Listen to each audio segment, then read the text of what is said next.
하나님의 말씀은 요한복음 6장 63절 한 절만 보겠습니다. 다 같이 읽겠습니다. 시작. 살아있는 것은 영이니 육은 무익하니라. 내가 너희에게 이른 말은 영이요 생명이라. 아멘. 여덟 번째 이제 초기 신앙의 기쁨에 대해서 나누고자 하는 것은 영적인 것에 대해서 눈을 뜨기 시작했다는 기쁨이 있다는 것입니다. 우리가 세상에 살 때는 너무나 이제 과학을 의존하다 보니까 영적인 것은 완전히 다 무시했거든요. 에이, 그런 게 어디 있어, 과학 시대. 그런데 실제 있거든요. 유령에 대한 얘기 없으면 그렇게 글 쓸 리가 없잖아요. 그죠? 다 체험한 것이 있고 경험한 것이 있어서 쓰는데, 또 이제 그래서 그 과학을 아무리 의존한다 하더라도 그래서 사실은 영적인 것을 만나면 꼼짝 못하는 거예요. 심지어 북한 공산주의는 알다시피 이제 사회주의나 공산주의는 완전히 물질주의잖아요. 그러니까 과학을 아주 절대적으로 생각하고 물질을 절대적으로 유물론을 주장하니까 유물론 사상으로 본다면 영적인 건 인정할 수가 없거든요. 그런데 북한에도요 무당이 많답니다. 깜짝 놀랐습니다. 북한에도 무당이 있어서 아주 어떤 무당이 나중에 예수 믿게 됐는데 그분이 얘기 간증하는 거 들으면서 자기가 북한에 무당했는데 막 낮에는요 안 그러는데 밤에 줄 쓴대요. 밤에. 네? 그 당 간부들이 줄 서고요. 군대에 막 진급할 사람 다 줄 서고 어떻게 될 거냐고. 네? 그래가지고 그들이 올 때마다 갖다 준 게 너무너무 많아가지고 아무것도 안 하고 잘 지냈는데 어느 날부터 이제 안 되는 바람에 완전히 이제 그렇게 살다가 이제 어렵게 된 거죠. 그래가지고 안 되겠다, 나가야 되겠다 해서 이제 나간 거예요. 그래서 탈출해가지고 이제 탈북을 해서 이제 오게 된 거죠. 그러니까 그런 측면에서 본다면 이제 왜 그들이 유물론에 찌어들고 아주 쩌든 사람들이 공산당이고 사회주의 사상을 가진 사람들이면 완전히 쩌들었잖아요. 지금 오늘날 이런 자본주의 사회보다 훨씬 더 그런 거거든요. 영적인 거 완전히 무시하고 이거 그렇게 깡그리 무시한 그들인데도 왜 그러냐? 근데 이루어지거든요. 맞추거든요. 종종. 그래가지고 이제 완전히 그 노예가 되어 살다시피 하다가 이제 코로나가 생기면서 완전히 길이 막혔고 이런 가운데서 이제 완전히 어려워진 거죠. 그 간증을 들으면서 심지어는 북한에도 이 무당이 있구나. 저는 깜짝 놀랐습니다.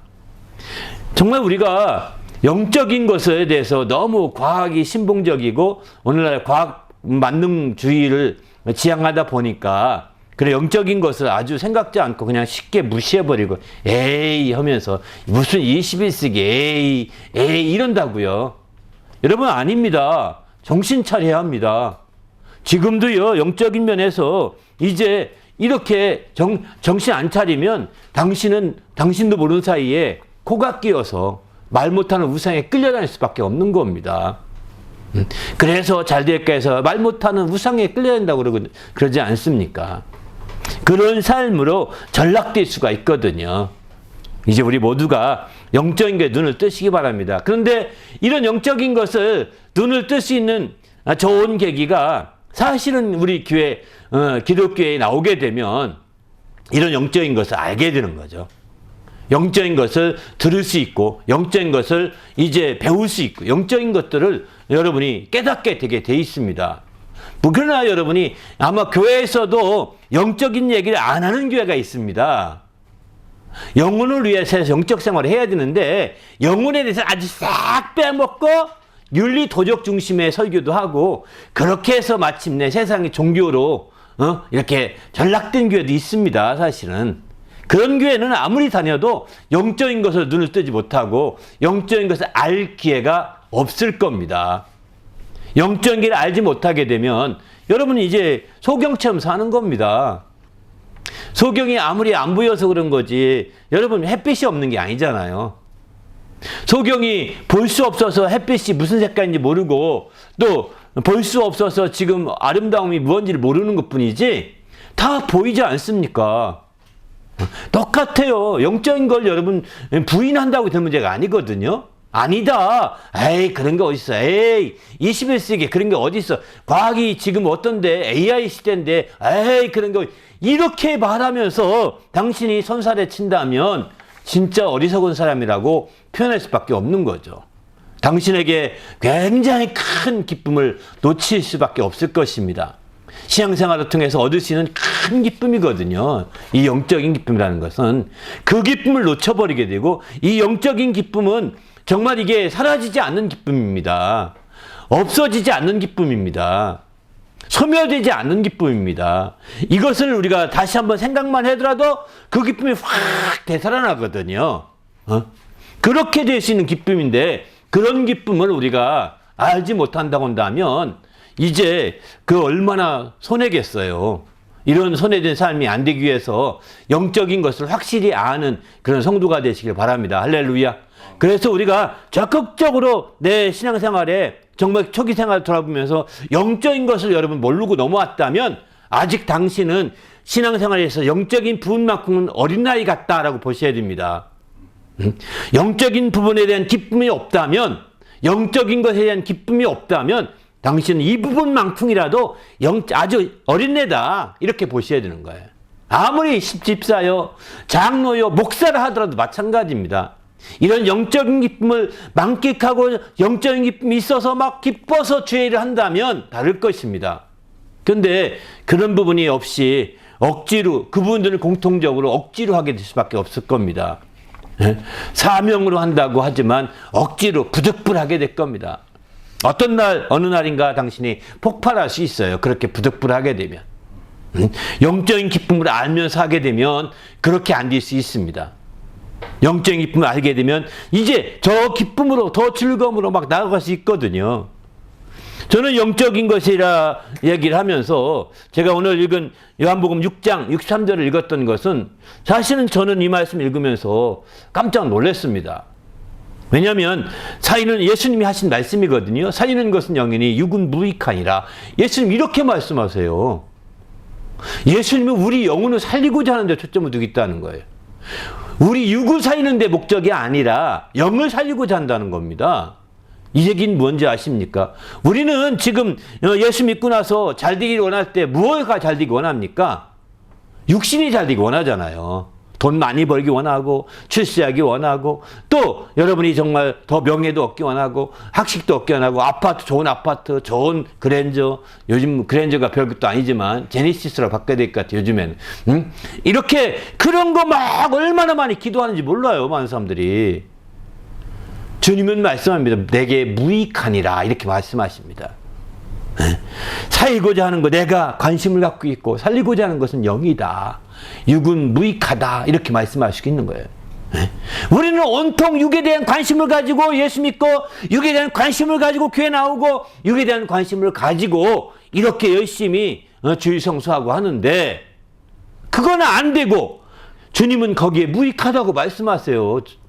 어떻게 이해하시렵니까? 내가 온 것은 정말 영을 살리고자 하는 것이다. 영을 살리고자 함이라는 거예요. 지금 저는 이 말씀 읽으면서 주님의 관심사와 우리의 관심사가 이렇게 빗나갈 수 있겠구나, 이런 생각이 들었어요. 이게요, 심각한 문제인 겁니다. 주님의 관심사와 우리의 관심사가 빗나간다는 거예요. 그렇게 되면 혼돈에 빠지는 거예요, 신앙생활 하면서.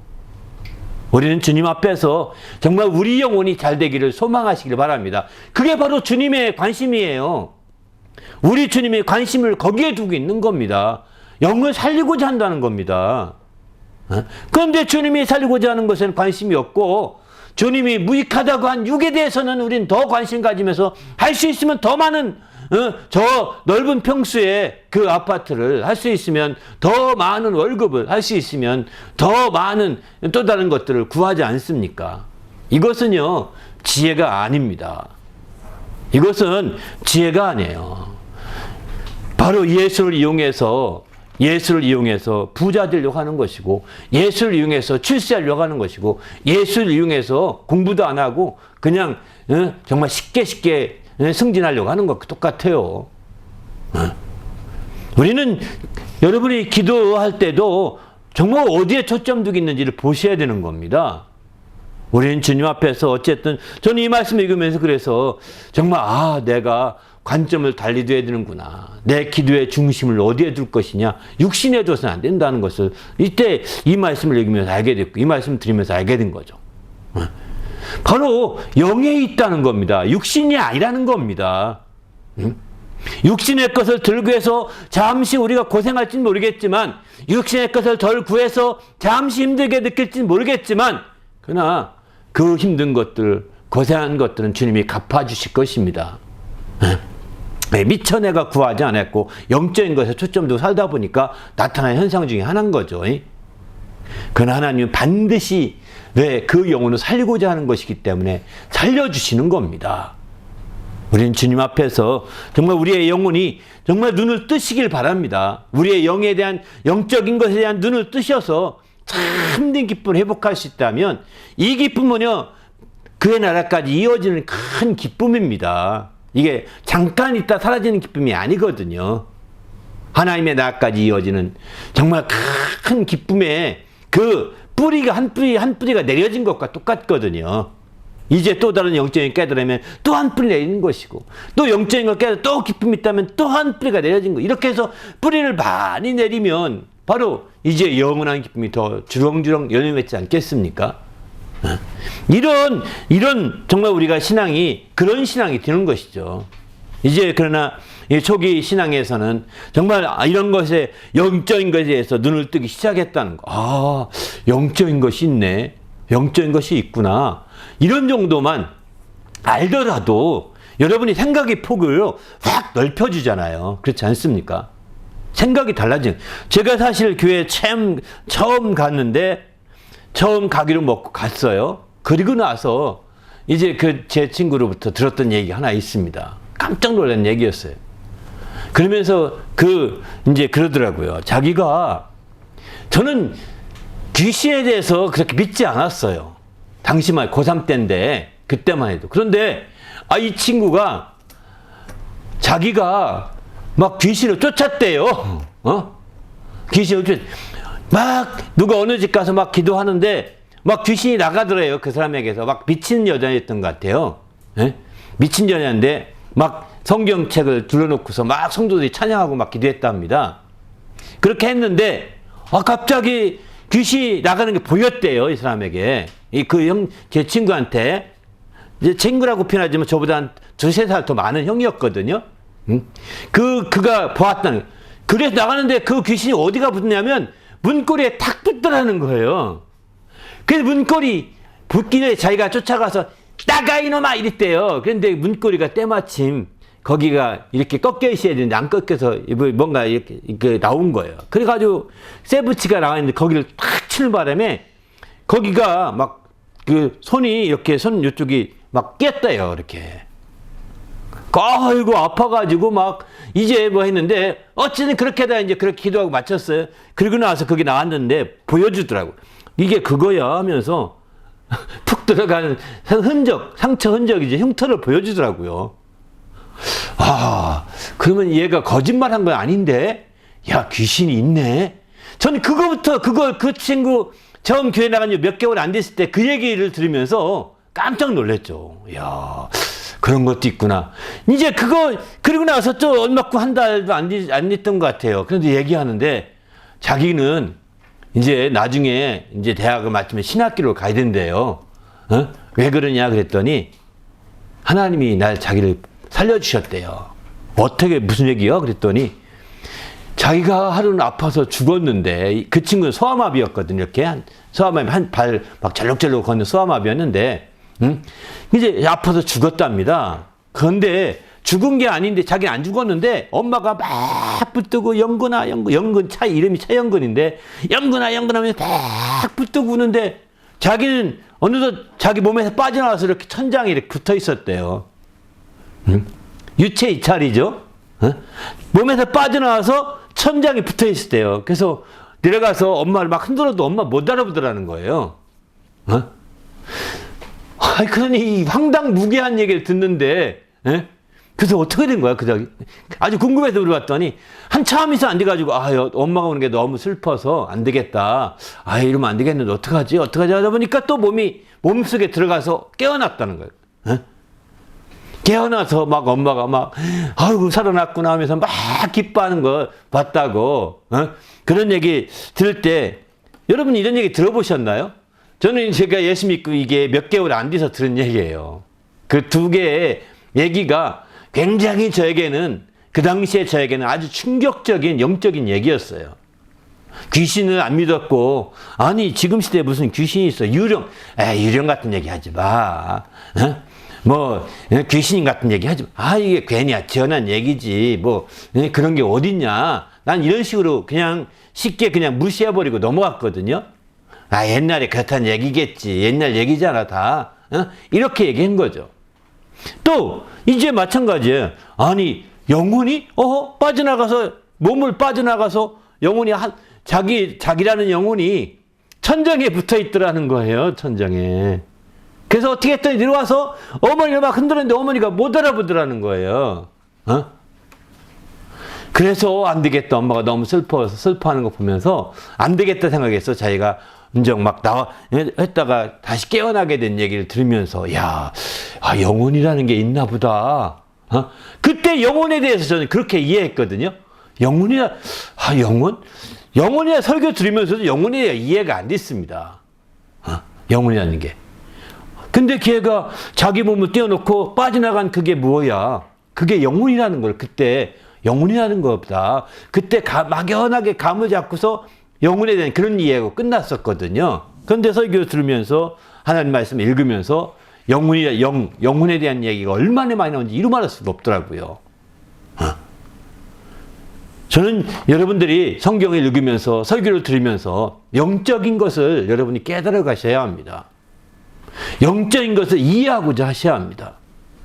그렇게 하지 않으시면 우리 신앙생활이 기독교 종교생활로 끝나버릴 수가 있습니다. 기독교 종교생활로. 기독교 종교생활 끝나면 선택의 자유가 있는 거예요. 종교는요. 아무도 뭐라고 할 수 없는 겁니다. 기독교 종교라고 한다면 기독교 종교가 저를 해답을 못 줬어요. 전 그래서 이슬람교 갈래요. 못 잡아요. 종교니까. 우리는 지금 영적인 면을 강조 안 하면 기독교는 이슬람 안 한 종교가 되고 말게 됩니다. 영적인 면을 강조하고 영적인 면에서 신앙생활의 그 특수성을 강조하지 않게 되면 이 놀라운 기쁨을 찾을 수 있는 길을 못 주게 되는 거예요. 아주 근본적인 문제인 겁니다. 우리가 천국 간다고 할 때 육체가 천국 가는 것이 아닙니다. 육체는 정말 흙으로 돌려보내거든요. 오늘날에 정말 많은 그리스도인들이 그 화장하는 것을 다 꺼려하지 않는 이유가 뭘겠습니까? 육체가 만약에 정말 그대로 회복되어서 천국 간다면 아무 화장하지 못하게 할 겁니다. 육체가 가는 게 아닙니다. 우리 영혼이 가는 거예요. 아까 그 친구의 영혼이 육체에서 빠져나가지 않습니까? 빠져나간 육체는 땅으로 돌려보내게 되거든요. 땅에 가서 다 터지게 됩니다. 다 썩어서요. 그 빠져나간 그 영혼, 천장에 붙었던 그 영혼이 이제 천국에 가게 되는 거죠. 그거에 대한 우리의 관심을 하지 않으면 우리는 신앙생활 열심히 한다는 거 아무 의미가 없어요. 무엇 때문에 하는 걸까요? 무엇 때문에? 그러기에 우리는 정말 자기 영혼의 영적인 것에 대해서 이해를 하셔야 합니다. 영적인 것에 대해서 더 확실하게 우리의 중심을 두고 깨닫지 않게 되면 우리는 우리 신앙생활을 열심히 해야 될 그런 이유도 동기부여도 약할 수밖에 없는 거예요. 그러면서 조금 열심히 하라고 그러면 이제 시험거리가 되는 거죠. 그게 시험거리예요. 나도 내 의지대로 하겠다고. 왜 정말 그렇게 억지를 시키냐고. 이러면서 얼마나 많이 시험 듭니까? 우리는 주님 안에서 영적인 것에 대한 확실한 것을 아시길 바랍니다. 할렐루야. 모르면 깨닫게 기도해보세요. 하나님 영적을 깨닫게 해주세요. 이렇게 기도하셔야 됩니다. 그래서 우리가 알다시피 이제 정말 하나님이 우리 영혼을 살리고자 한다는 주님이 하신 말씀들을 이해할 수가 있는 거죠. 이런 영적인 것이 이해 못하면 주님이 말씀하신 내 살을 먹어라, 내 피를 마시라, 이것도 이해 못합니다. 여러분 그 성경 읽으면서 뭘 느꼈습니까? 예수님이 식인종이라 생각해 본 적 있으십니까? 당신은 영적으로 이해 안 했다는 증거, 영적으로 전혀 접근하지 않았다는 증거입니다. 내 살을 먹어라, 내 피를 마시라, 내 살을 먹지 않고 내 피를 마시면 생명이 없는 이 말씀을 읽으면서 이해가 되시나요? 그걸 영적인 면에서 하신 말씀이라고 이해 못 하시면, 그리고 우리를 이상하다, 왜 살 먹고 피를 마시라고 그러지, 이상하네, 이상하다고 느꼈으면 당신은 영적으로 아직 눈이 안 떴다는 거예요. 영적으로 이해할 수 있는 준비가 안 됐다는 겁니다. 그걸 모르면 이제 당신도 어느 날 이상하다고 주님을 따르는 제 아들이 나갔던 것처럼 떠나갈 수밖에 없습니다. 그들이 이상하다고 자기들끼리 얘기하다가 갔잖아요. 제 아들이 많이 흩어졌다고 그랬거든요. 그러니까 12지하 가운데 베드로에게 너도 떠나느냐 라고 묻지 않습니까? 그때에 베드로가 영생의 말씀이 여기 계시는 내가 네게로 가겠습니까? 베드로는 알았던 겁니다. 영적인 생명의 말씀이 여기 있다는 거예요. 예수님께 있다는 거예요. 그걸 알았던 거죠. 예수님도 말씀하시죠. 내가 너에게 이런 말이 영이요 생명이라고 말씀하지 않습니까? 그래서 베드로는 그걸 알았기 때문에 우리는 못 갑니다. 갈 수가 없습니다. 이렇게 얘기하는 거죠. 그러나 여러분 왜 수많은 크리스찬들이 떠나갑니까? 요즘에는 그러니 모태신앙인들이 떠난다고 유튜브에 쫙 나옵니다. 얼마나 많은 모태신앙인들이 교회를 떠나는지 이루 말할 수 없다고 이런 얘기도 유튜브에 들어보면서 가만히 들어보면 좀 그런데 그들이 경험이 없고 체험이 없거든요. 영적인 체험을 가지면 절대 떠나지 못하게 됩니다. 자기 영혼을 이해하면 떠날 수가 없는 거예요. 모태신앙인들이 그저 엄마 아빠의 그냥 모태신앙으로 태어나서 편안하게 먹고 편안하게 살고 편안하게 지나다가 이제 자기들이 현실이 부딪혀오죠. 그 직장이라는 현실, 사회라는 현실에 부딪히면서 그렇게 편안치 않거든요. 그 사회가 녹록치 않거든요.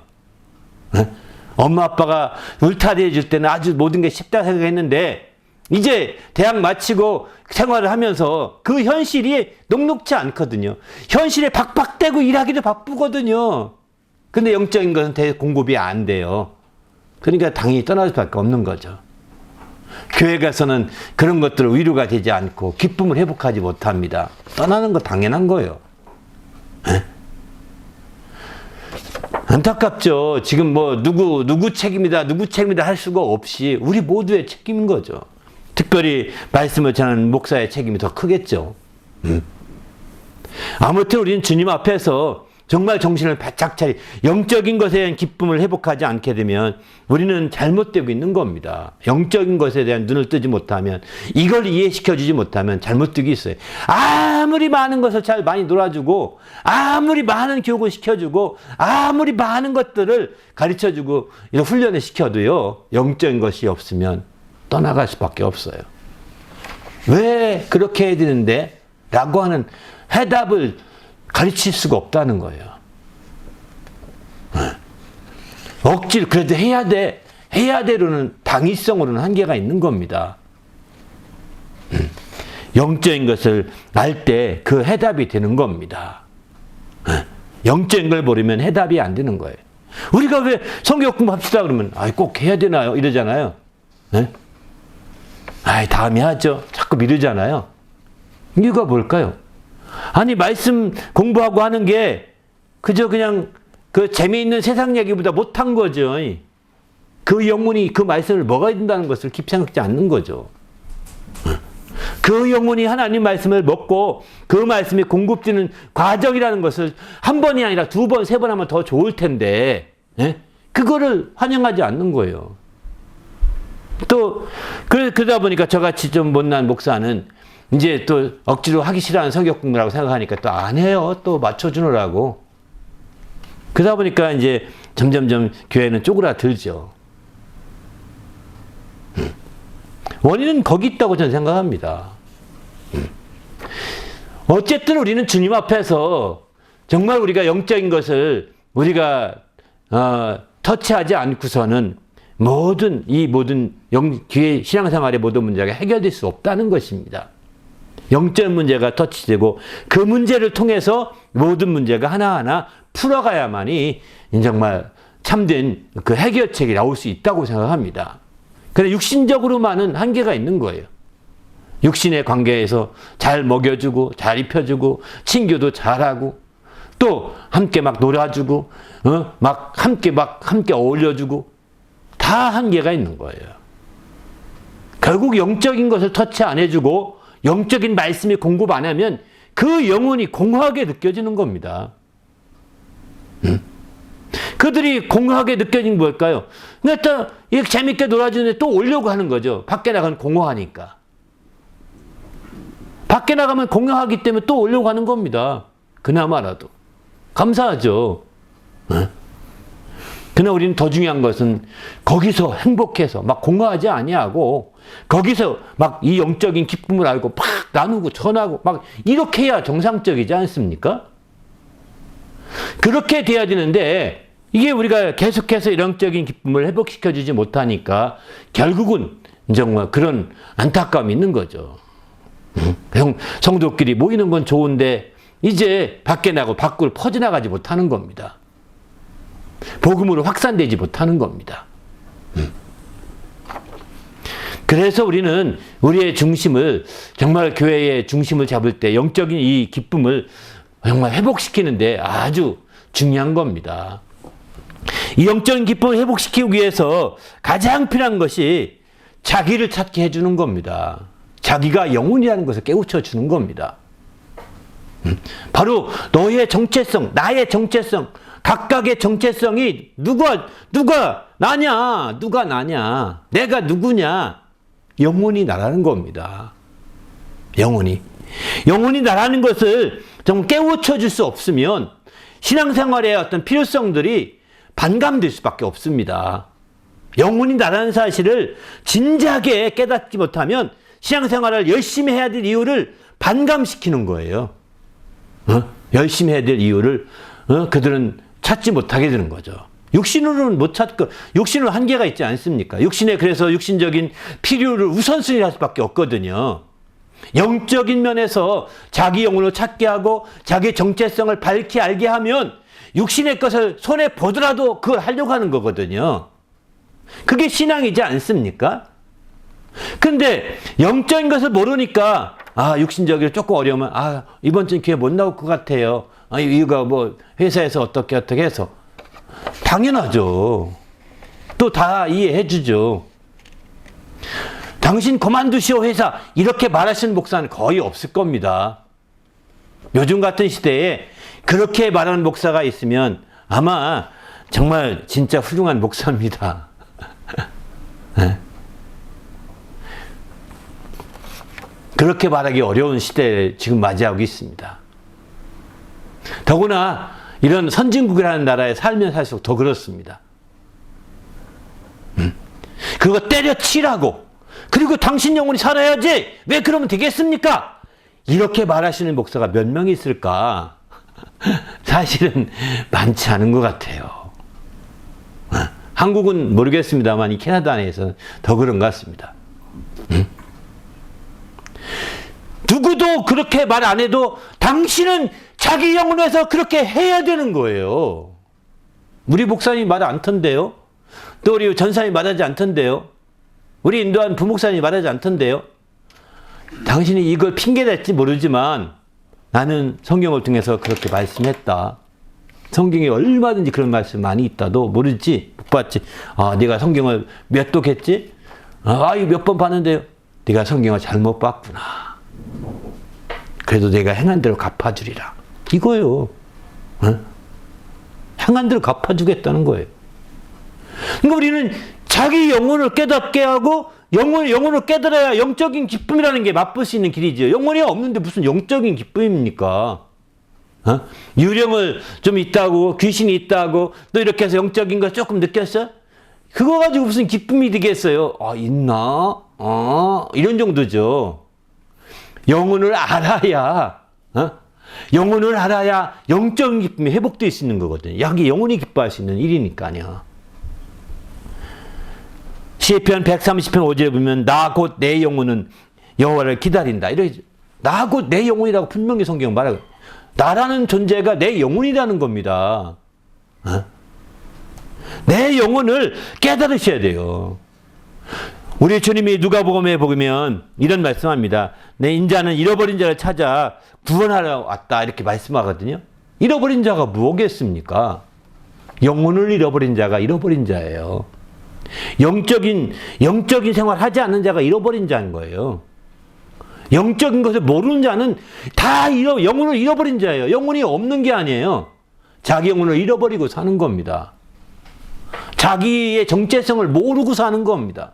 내가 누구인지를 모르고 사는 게 바로 잃어버린 영혼이에요. 이런 자를 찾아왔다는 거예요. 찾으러. 인자군 것은 잃어버린 자를 찾아 구원하려 하심이라고 그러시거든요. 그런 자들을 영혼에 어떻게 구원하시? 영혼의 정체성을 깨닫게 해서 그 영적 생활을 하게 해서 구원받게 하는 거거든요. 잃어버린 자기 영혼을 찾으시길 바랍니다. 여러분이 돈 몇 푼 잃어버렸다고 굉장히 찾아본 적 있으시죠? 저도 옛날에 정말 초등학교 4학년 때 이제 그때쯤 된 것 같아요. 제가 잃어버린 기억 하나 있는데 10원 하나 잃어버려가지고 막 그냥 물통에다 넣고 그냥 오다가 이제 막 돌리면서 오는데 기분 좋아가지고 어머니 빨리 먼저 가라고 돈을 10원 줘서 막 드디어 10원을 내가 얻게 됐다. 저희 때만 하더라도 사실 물물 교환했거든요. 계란 가지고 몇 개 갖고 와서 연필 사고 노트 사고 이렇게 했거든요. 공책 사고 했는데 이 돈을 10원을 내가 받았으니 얼마나 귀하겠어요.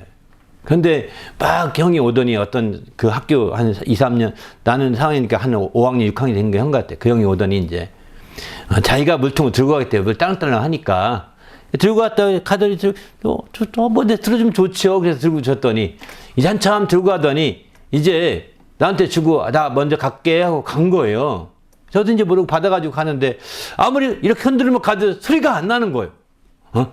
그래서 보니까 어디서 잃어버렸는지 모르게 이게 안 보이는 거예요. 저는 뭐 그 형이 가져갔다 생각은 나중에 생 거고 어디서 내가 잃어버렸네 해서 왔다 갔다 많이 찾았어요. 사실은. 근데 그 형이 뭐 가져갔는지 안 가졌는지 저는 모릅니다. 의심은 드는 거죠. 나중에는 그 형이 가져가서 안 보이나 보다. 내가 걸어온 길을 착 찾으면 천천히 왔다 갔다 했는데 못 찾겠더라고요. 여러분 자기 영혼부터 찾으세요. 내가 누구인지를 알아보세요. 자기 영혼을 안 찾으면 허망한 존재가 되는 겁니다. 자기 영혼을 챙기셔야 됩니다. 그럴 때 영적인 기쁨을 회복할 수 있는 거죠. 저도 자기 영혼을 챙기는 것은요, 나중에서 알게 된 거예요. 정말 좀 더 성장한 다음에 알게 된 것 같아요. 초기에는 잘 몰랐어요. 그때도. 그저 영적인 것 알고 마귀, 귀신, 사탄 이런 얘기 들으면서 이게 다 영적인 거 얘기구나. 악마 이런 게 다 영적인 거구나. 이런 얘기 들으면서 야 이런 게 다 있어? 이렇게 아는 정도로 그냥 무아했죠. 예? 그리고 영적인 것 중에 또 내가 못 알아듣고 얘기하니까 이제 너 꿈꾸잖아. 꿈에 대해서 누가 얘기하더라고요. 꿈속에 막 달려가지만 막 놀래가지고 막 다 깨어났지만 넌 꿈속에 꿈을 꾸면서 그렇게 막 땀나고 막 그렇지 않냐고. 사실 우리 꿈꾸면 이런 꿈 많이 꾸지 않습니까? 가끔. 그죠? 쫓기는 꿈. 특별히 막 어릴 때는 더 많이 꾸는 것 같아요. 막 성장할 때는. 근데 그런 꿈을 꾸면 정말 엄청나게 막 뻣뻣하고 막 했을 때 힘 빠지는데 사실 깨보면 잠자고 있거든요. 참 이상하지 않습니까? 바로 영적인 거예요, 다. 꿈도 영적인 거예요, 사실은. 그러니까 우리가 꿈을 인정한다면 영적인 것을 인정할 수밖에 없죠. 환상, 꿈 이런 게 다 영적인 거죠. 그래서 저 사도행전 2장에 보면 말세에 내가 내 영을 하나님의 영을 우리 모든 육체에 부어주리니 자녀들은 예언할 것이고 청년 젊은이들은 환상을 보고 늙은이들은 꿈을 꾸리라 이렇게 말하거든요. 꿈을 꾼다는 거예요. 이게 다 영적인 것입니다. 이런 식으로 영적인 것들을 우리가 깨달아야 되는 거죠. 또 한편으로는 또 영적인 것이라고 하니까 대단한 어떤 대단한 것처럼 생각하기 쉽거든요. 막 환상을 보고 꿈을 꾸고 어마어마한 어떤 것처럼 영적인 것 그렇게 착각만 하는 경우가 있거든요. 영적인 것 반대는 뭘까요? 영적인 것 반대. 영적인 것을 이해하려면 그 반대를 이해하셔야 되는 거예요. 막 영적인 것만 이렇게 얘기하면 영적인 것이 막 엄청나게 막 대단한 막 이렇게 천사가 나타나고 세계 나타나고 막 이런 것만 생각하거든요. 아니에요. 영적인 반대는 뭐냐면 반대를 잘 이해하면 영적인 것을 잘 이해할 수 있거든요. 반대는 뭐냐면 육신적인 것입니다. 영적인 것 반대는 육신에 속한 것입니다. 우리는 육신에 속해 살다 보니까 영적인 것 계속 모르는 거예요. 영적인 것을. 여러분 한번 이 말씀 로마서 8장 5절부터 말씀 한번 잘 들어보세요. 육신을 따르는 자는 육신의 일을, 그렇죠? 영을 따르는 자는 영의 일을 생각하나니 육신의 생각은 사망이요 영의 생각은 생명과 평안이니라. 육신의 생각은 하나님과 원수가 되나니 이는 하나님의 법에 굴복하지 아니할 뿐 아니라 할 수도 없음이라. 육신에 있는 자들은 하나님을 기쁘시게 할 수 없느니라. 보십시오. 우리 하나님이 영이신 하나님이시거든요. 육신에 있어서는, 육신에 충실해서는 하나님을 기쁘시게 할 수 없다는 거예요. 영을 기쁘게 할 수 없다는 거예요. 왜 그러냐? 육신의 생각과 영의 생각이 반대이기 때문입니다. 육신의 생각, 육신을 따라 육신의 생각대로만 살면 당신은 사망에 이르게 됩니다. 영적인 걸 살려고 한다면 육신의 생각을 접으셔야 되는 거예요. 육신의 생각을 조금 꺾으셔야 되는 거예요. 그리고 영적인 것을 생각해야 되는 거예요. 영의 생각은 생명과 평안이라고 하지 않습니까? 누구나가 생명과 평안을 원하지 않습니까? 생명과 평안을 원하신다면 영적인 것을 생각하셔야 돼요. 그러면 영적인 걸 생각하는 반대가 뭐라고 그랬죠? 육신적인 것이니까 육신적인 걸 생각을 끊어버리셔야 되는 거예요. 육신적인 생각은 여러분이 정말 절제하고 그걸 완전히 끊을 수만 있다면 영적이 되는 것입니다.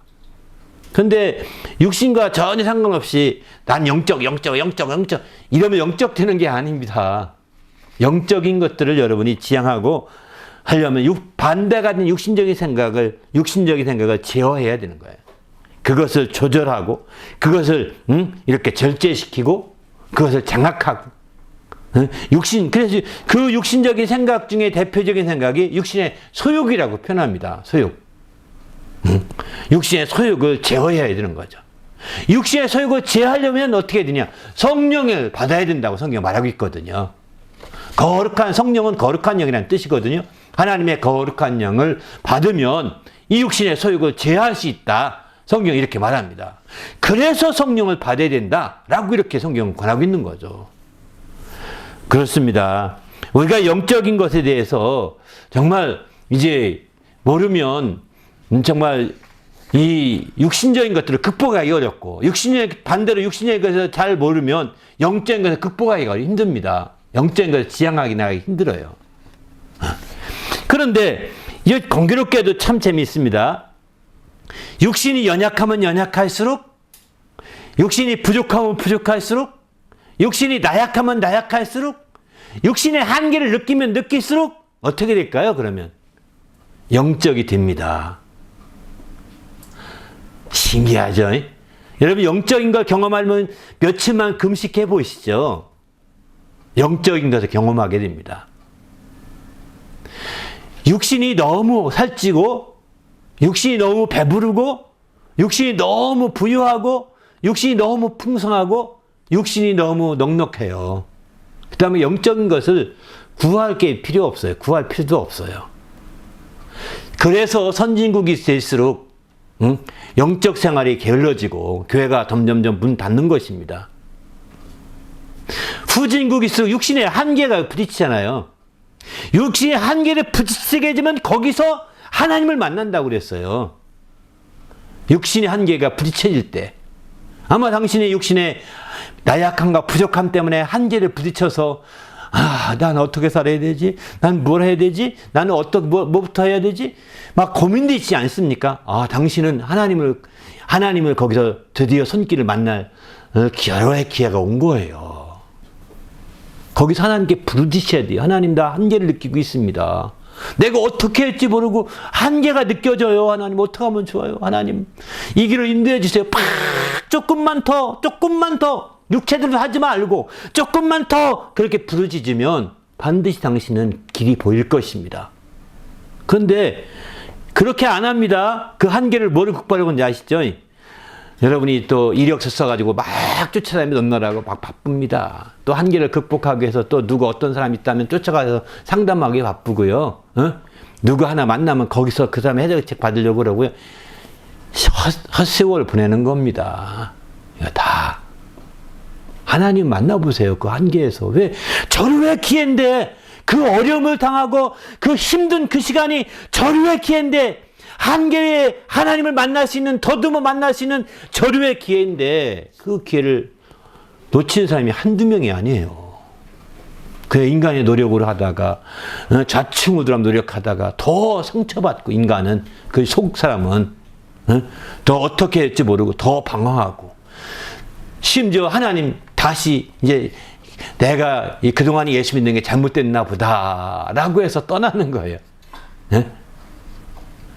참 어처구니 없는 일이죠. 여러분, 이게요 비일비재한 일입니다. 왜 모탱이 신앙인들이 왜 교회를 떠나겠습니까? 못해서 떠나는 거죠. 아니, 이렇게 듣고도 못하는 거예요. 그들이 다 한계에 부딪혔는데 그 한계에 하나님으로 해결하지 못하고, 그 한계를 거기서 덮치면 인간적 방법으로 하려다 보니까 이제 교회는 필요가 없는 거예요. 교회의 방식으로 해결될 수 없다고 느끼고 있는 거예요. 여러분 맞나요? 그 말이? 저는 아닙니다. 어리석은 길을 택하고 있는 거예요. 한참 돌아가지고 그는 돌아올 겁니다. 저는 그렇게 생각합니다. 한참 어려움 겪으면서 더 큰 한계를 느끼게 될 겁니다. 더 큰 어려움 가운데 한번 빠질 겁니다. 그리고 하나님, 저 좀 살려주세요. 전 끝장났습니다. 이렇게 하는 순간부터 새로운 길이 열릴지도 모르겠습니다. 다행이죠. 그나마는. 다행이에요. 그거 안 되면 영원히 이 사람은 빠이빠이죠. 교회. 또 예수님과 반대가 될지 모릅니다. 앤티 크리스찬에 운동할지도 몰라요. 심각한 거죠. 아무개 목사들이 그렇게 한다고 하더라고요. 네? 아무튼 우린 목사들도 그럽니다. 우리는 주님 앞에서 안타깝죠. 여러분, 정말 영적인 기쁨을 회복하시길 바랍니다. 할렐루야. 제가 시간이 더 많다면 더 얘기하고 싶은데 여기서 접어야 될 것 같습니다. 정말 우린 주님 앞에서 자기 영혼을 위해서 살 수 있는 성도가 되시기를 예수님의 이름으로 축원합니다. 할렐루야. 자기 영혼을 철저히 살리고 자기 영혼에 초점 두는 그런 삶이 될 때 참으로 하나님의 영광을 드러낼 수 있는 거죠. 우리 모두도 정말 자기 영혼이 잃어버린 영혼이 되지 않기 바랍니다. 주님이 여러분 관심이 없던 영혼을 주님이 찾아서 세우려고 오신 겁니다. 그 영혼을 세우려고 오신 거예요. 그런데 예수님이 오셨다고 하면 불구하고 다 인정을 하잖아요. 내 죄에 사함받았다고 인정을 할지 모르겠어요. 하도 많이 들어서. 더 중요한 것은 그게 바로 당신 영혼 살리려고 한 거라는 것은 그렇게까지 적용 안 시키는 거예요. 내 죄 사함받았다고 생각하는데 내 영혼이 죽을 만한 죄에서 날 살려준 것이라는 걸 생각지 않는 거예요. 그런데 당신 제대로 회개해 본 적이 없는 거잖아요. 그러니 예수의 그 피가 당신에게는 아무 쓸모없는 지렁이 피처럼 문지러지고 있는 거죠. 지렁이가 피 나는지 모르지만. 정말 우리는 주님 앞에서 정말 정신 차리셔서 정말 예수님이 당신의 영혼을 살리려고, 영혼을, 잃어버린 영혼을 회복시키려고 오신 분임을 아시고, 예수 믿는다는 것은 영혼을 위해서 오신 거예요. 여러분 직장 취업 잘 시키려고 예수님 오신 거 아닙니다. 여러분이 구원하시려고 온다고 할 때 여러분 돈 많이 벌게 하려고 예수님 오신 거 아닙니다. 네? 예수님이 여러분 출세시키려고 선교에서 당산되게 하려고 오신 것이 아닙니다. 네? 그런 말에 여러분 현혹돼서는 안 됩니다. 여러분 차, 소형차에서 중형차 이렇게 진급되게 하려고 오신 것이 아니라고요. 그런 말에 현혹되면 당신 영혼이 슬퍼합니다. 정신 영혼을 찾게 하려고 오신 것입니다. 그 잃어버린 영혼을 찾아 구원하려 하심이라고 주님이 누가복음에 분명히 말씀하지 않습니까? 우리도 이제 확실하게 이렇게 그 영을 초점을 두시기 바랍니다. 더 나가서 우리 영혼은, 궁극적으로는 우리 영혼은 이제 어디에 초점 두고 있느냐? 바로 예수님께 초점 두고 있는 겁니다. 궁극적으로는. 그래서 우리가 정말 예수를 통해서 영적 생활을 하게 되는 거거든요. 말라기서에 보면 이런 말, 하나님에게는 영이 충만한데, 영이 많은데 오직 하나의 영만 만들었다 이렇게 말합니다. 왜 하나만 만들었겠느냐? 이것은 바로 경건한 자손을 얻고자 하심이라 이렇게 말합니다. 인간의 영혼은 각각 다릅니다. 그러나 그 영혼은 다 아담의 영에서 분리된 영입니다. 바로 아담의 영 하나만 하나님이 창조하셔서 아담의 영 하나만 이렇게 정말 인류 가운데 주셨다는 거예요. 그러니까 아담의 영으로부터 가지처럼 불리는 영혼들이거든요. 이렇게 하신 것은 장차 경건한 자손이신 예수 그리스도께서 오실 길을 예비하기 위한 거라는 겁니다. 그래서 우리가 영적 생활, 자기 영혼을 찾은 자들은 이제는 주님의 그 구약시대에는 주님의 초림을 위해서 예비하는 일을 했었지만 이제 신약시대에 와서는 주님의 재림을 예비해야 되는 거예요. 우리 영혼을 찾아서. 우리 영혼을 찾아서 정말 경건한 자손이신 예수님이 다시 오실 것을 준비해야 되는 겁니다. 그날을. 그게 바로 그 말라기 2장 15절 말씀하고 있는 내용이에요. 우리는 누구나 영이 정말 다 다를지라도 똑같이 예수님을 위해서 준비된 영혼이 되어야 된다고 이렇게 말씀하고 있는 거죠. 아무튼 우리 모두가 주님 안에서 이렇게 영적인 것을 아시고 영적인 기쁨을 회복하시길 바랍니다. 그래서 여러분 정말 보통 영적인 걸 모르는 사람 많으니까 유체 이탈이라든가 또 임사체험이라고 그러죠. 죽음을 체험한 거 이런 얘기들은 한번 여러분 그냥 알아뒀다가 뭐 지나가는 얘기라도 해주세요. 여러분 경험하지 못했어도 무슨 얘기인지 알죠? 영적인 걸 깨닫게 하는 좋은 정말 소스가 되는 것 같아요. 저도 그것 때문에 영적인 것을 이해하게 된 것 같습니다. 그런 것 때문에 유체 이탈 또 임사체험이잖아요. 이게 다 그죠? 이런 거라든가 영적인 그런 부분에 대해서 여러분 직접 아니어도 간접 경험이라도 들었던 얘기 있으면 메모해 두었다가 영적인 것이라고 했을 때 그런 얘기보다 저 영적이게 만들 수 있는 게 없습니다. 사실은. 그 영적인 걸 깨달아야 참된 신앙으로 접어들 수 있게 되는 겁니다. 영적인 걸 모르면 참된 신앙이 안 됩니다. 종교생활밖에 안 되는 겁니다. 그 영적인 걸 깨달아야 기독교를 독서이라고 말하지 않습니다. 기독교를 가리켜 독서이라고 하는 크리스찬들이 얼마나 많은지 모릅니다. 독선적이라고 기독교인들은. 이렇게 말하는 사람이 주위에 보세요. 크리스찬들이 그런 말 한다니까요. 왜 그럴까요? 영적인 걸 모르기 때문에 그런 거예요. 육신적으로만 이해하기 때문에 그런 거예요. 기독교가 너무 독선적이에요. 기독교만 옳다고 생각하는 경향이 있는 것 같아요. 여러분 똑똑해서 당신이 그렇게 말할지 모르겠지만 다른 것도 포용하면서 당신 똑똑하지 않은 겁니다. 영적인 걸 모른다고 하는 반증이에요. 영적인 세계를 모르고 영적인 걸 모르기 때문에 지금 그렇게 말하는 거거든요. 내가 얼마나 무식한 건가 영적으로는. 육신적으로는 똑똑할지도 모르겠습니다. 학위도 받았고 똑똑할지도 모르겠습니다. 그러나 영적으로는 얼마나 무식한지를 스스로 입증하는 얘기라니까요. 어?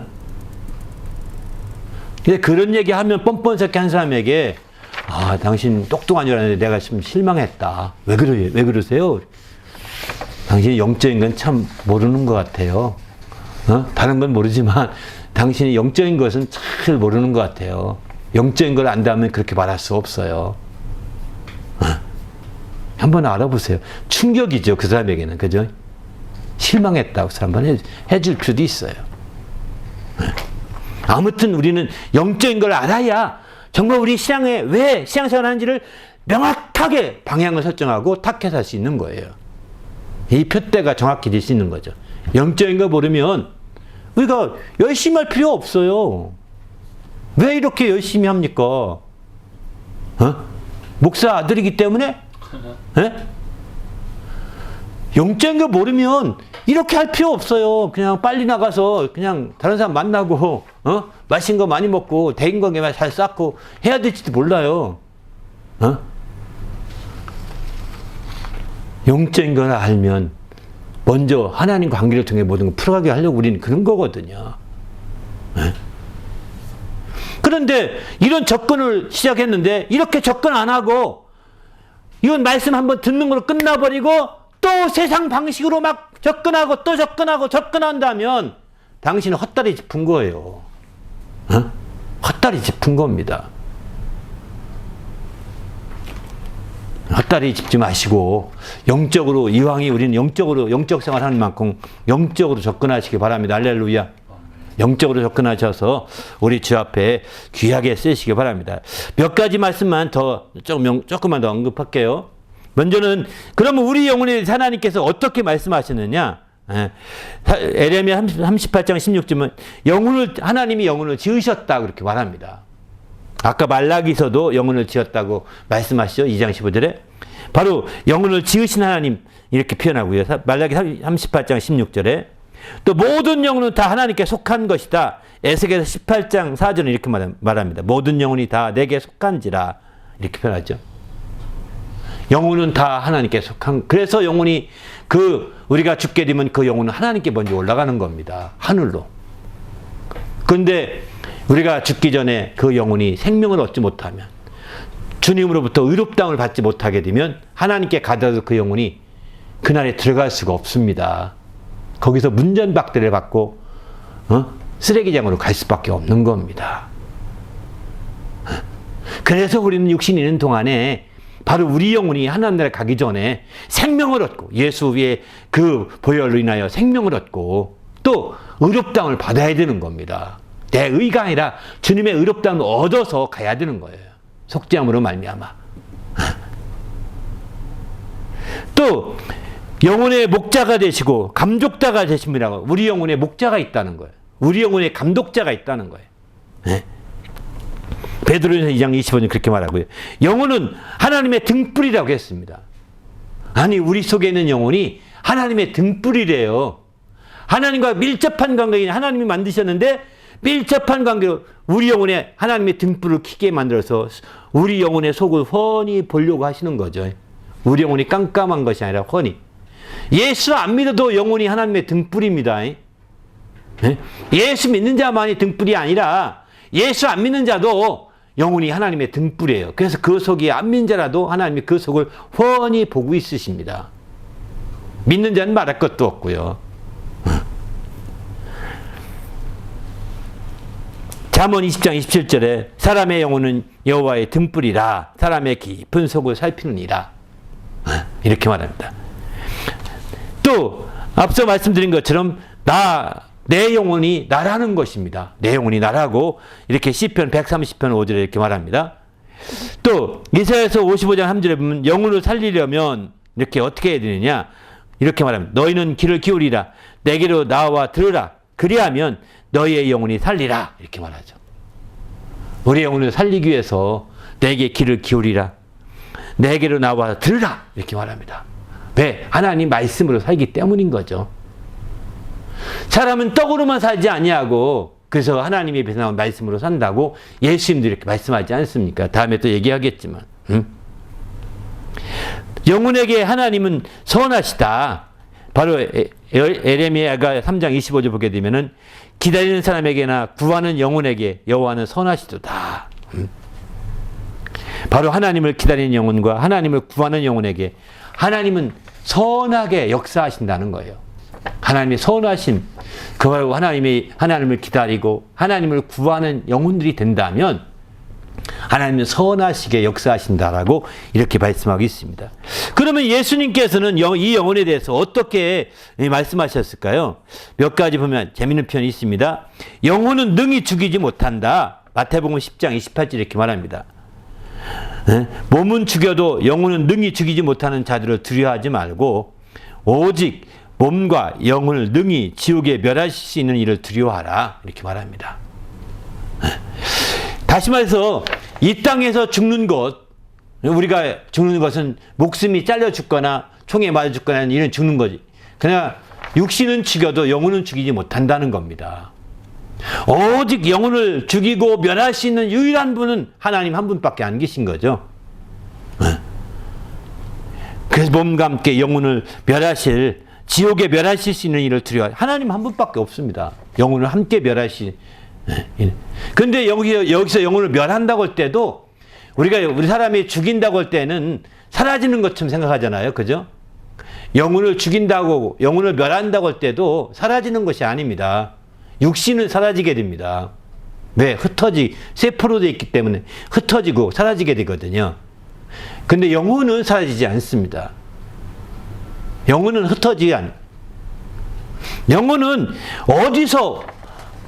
항구적인데 어디서 존재하느냐에 달리는 거예요. 하나님과 함께 존재하는 것이 영생이고, 바로 사망과 함께 존재하는 것이 영벌에 처하는 거죠. 이게 영벌인 겁니다.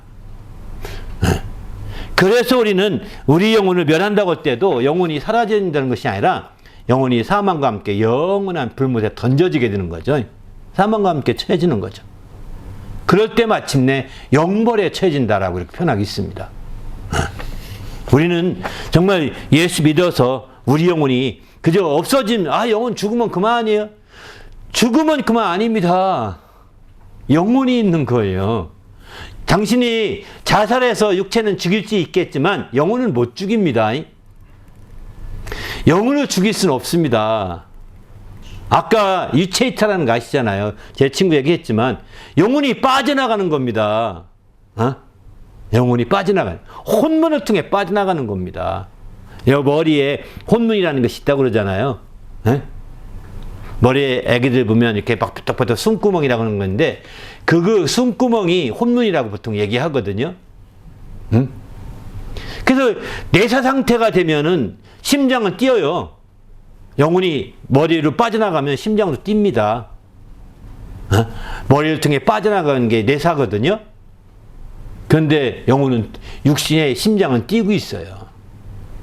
요즘에는 이제 내사를 그 죽음의 판정, 사망의 판정을 할 때 내사를 중심으로 한다고 얘기하더라고요. 왜냐면 장기 이식이나 이런 것들 때문에. 옛날에 심장사거든. 심장이 멈춰야, 맥박이 안 뛰어야, 맥박이 안 뛰어야 이제 심장이 멈춘 거죠. 그래야 죽은 것으로 인정해. 판막이. 심장사죠. 심장사입니다. 심장이 마비돼서 심장사가 돼요. 심장이 죽어야 죽은 겁니다.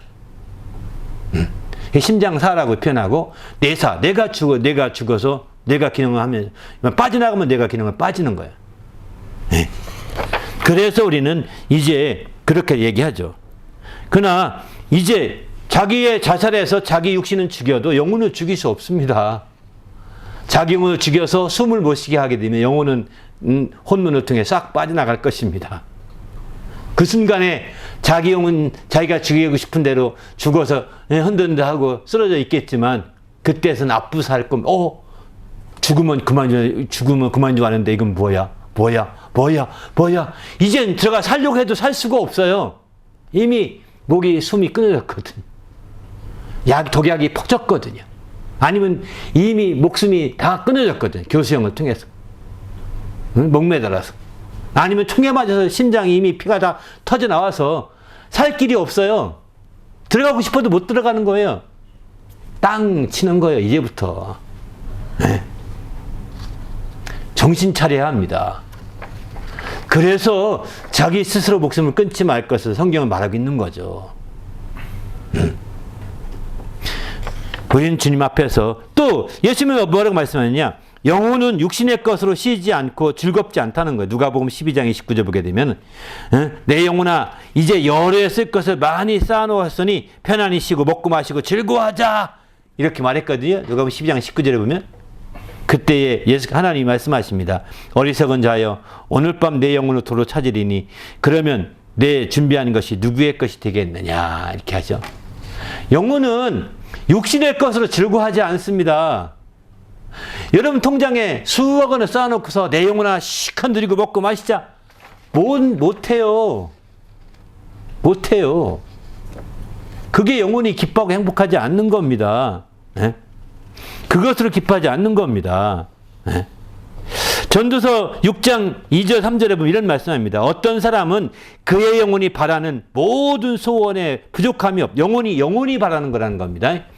부족함이 없이 재물도 또 부유도 존귀를 하나님께 받았는데 하나님께서 그가 그것을 누리도록 허락하지 아니하였으므로 다른 사람이 누리나니 이것도 헛되어 악한 병이로다. 3절에 보면 사람이 비록 100명의 자녀를 낳고 또 장수하여 사는 날이 많을지라도 그의 영혼은 그러한 행복으로 만족하지 못하고 또 그가 안장되지 못하면 나는 이르기를 낙태인 자가 그보다 낫다 하나니 이렇게 말합니다.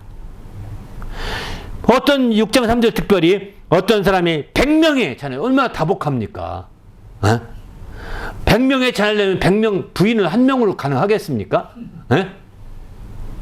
그러니까 부인이 한 명이 아니라 반대에 있을게 남편이 한 사람으로 가능하겠습니까? 100명 날려면 여자라면 수없이 많은 한 여자는 어렵겠네 이게 그죠?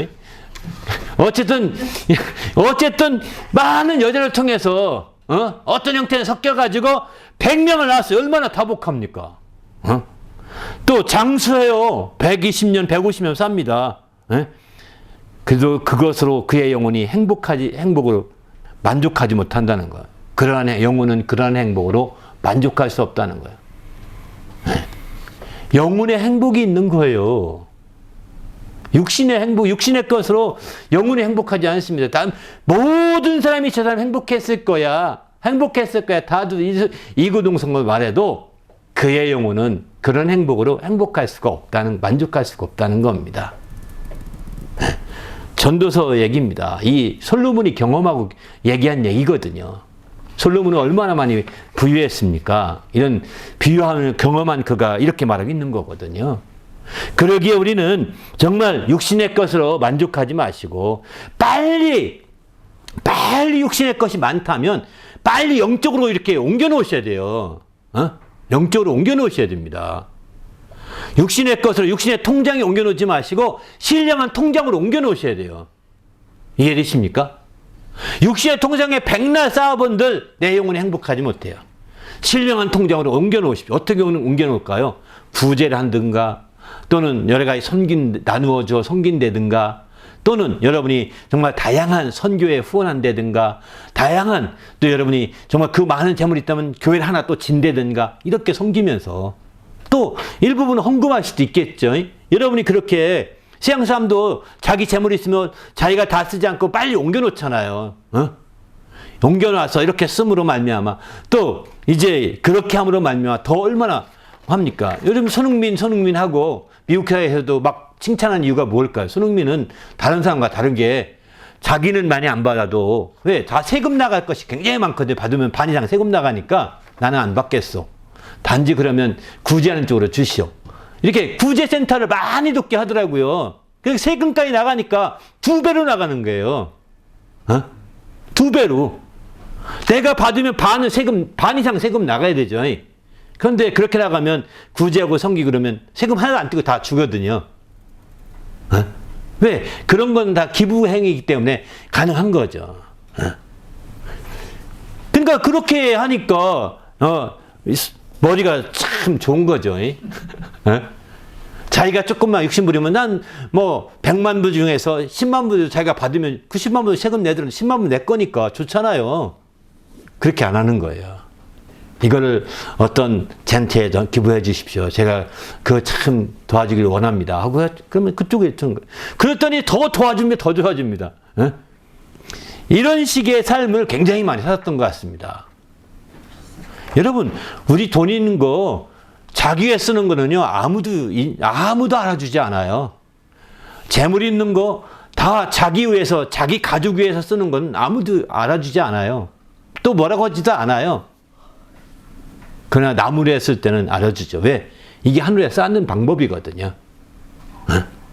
나무를 했을 때는. 이게 하늘의 저 통장에 쌓는 방법이에요. 여긴 녹이 슬지 않는다고 했습니다. 이렇게 여러분이 한번 해보시기 바랍니다. 작든 크든. 정말 여러분이 그렇게 하시면 주님 앞에서 참 정말 영혼이 기뻐할 것입니다. 영혼이 즐거워할 것입니다. 그러나 그렇지 않은 것은 그렇지 않은 거죠. 또 세 번째는 주님이 이렇게 말해요. 누가복음 21장 19절 보게 되면 너희 인내로 너희 영혼을 얻으리라 이렇게 말합니다. 인내로 영혼을 얻는다는 거예요. 인내하는 것입니다. 영혼은 인내로 보호된다는 거예요. 인내로 보호되고 인내로 정말 보존될 수 있는 거예요. 예수님이 직접 하신 말씀이에요. 또 누가복음 1장 46절에 보게 되면은 영혼이 주를 찬양한다고 했습니다. 마가복음 27장 50절에 보면 영혼이 떠나갔다. 예수님의 그 두 운명하는 장면 이렇게 표현하죠. 영혼이 떠나갔다고. 이렇게 표현합니다. 또 영혼이 없는 몸이 죽은 것이다. 야고보서 2장에는 이렇게 표현도 합니다. 죽은 거라는 것은 영혼이 떠나가는 게 죽음이라는 겁니다. 이렇게 우리가 이제 영혼을 중심으로 해서 우리가 살펴볼 수가 있는 거죠. 우리도 주님 안에서 이 주님이 하신 말씀 또 하나님께서 하신 이 말씀들을 통해서 영혼을 잘 하시기 바랍니다. 여기 한 가지만 더 언급한다면 사람의 잠언서 보면 계명을 지키는 자는 자기 영혼을 지키려니와 이렇게 표현하죠. 계명을 지키는 자가 자기 영혼을 지킨다 이렇게 말합니다. 또 입과 혀를 지키는 자는 자기의 영혼을 환난에서 보존한다. 입과 혀를 지키는 자가 자기 영혼을 보존한다는 겁니다. 환난에서. 자, 21장 23절에 또 잠언 16장 17절 보면 악을 떠나는 것이 정직한 사람의 대로이니 자기 길을 지키는 자는 자기 영혼을 보존한다 이렇게 말합니다.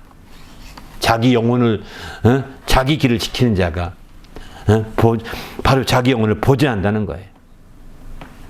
그러면 어떻게 하느냐? 잠언에 보면 또 재미있는 편이 있어서 몇 가지만 소개하면 이제 잠언 2장 10절에 보면은 지식이 내 영혼을 즐겁게 할 거예요. 하나님 아는 지식이 영혼을 즐겁게 한다는 겁니다. 하나님 아는 지식이 많을 때 성경을 공부하고 성경을 읽는 겁니다. 또 이제 내 영혼의 그 지혜를 얻게 되면 이제 그것이 지혜가 내 영혼의 생명이 된다 이렇게 말합니다. 잠언 3장 22절 또 11장 17절 보게 되면 인자한 자는 자기 영혼을 이롭게 한다. 인자한 자는 자기 영혼을 이롭게 한다는 겁니다. 19장 8절에 보면 잠언에 지혜를 얻은 자는 자기 영혼을 사랑하는 자가 된다는 거예요. 지혜를 얻는 자기 영혼을 사랑하는 자가 된다는 거예요. 잠언 24장 14절은 지혜가 내 영혼에게 이와 같은 줄 알라. 이것 지혜를 얻으면 정령이 네 장래가 있겠고 내 소망이 끊어지지 아니하리라 이렇게 말합니다. 지혜가 있으면 바로 내 장래가 있겠고 내 소망이 끊어지지 아니하리라. 그래서 잠언에서는 이 지혜가 얼마나 우리 영혼에 대해서 유익한지를 누누이 강조하고 있습니다.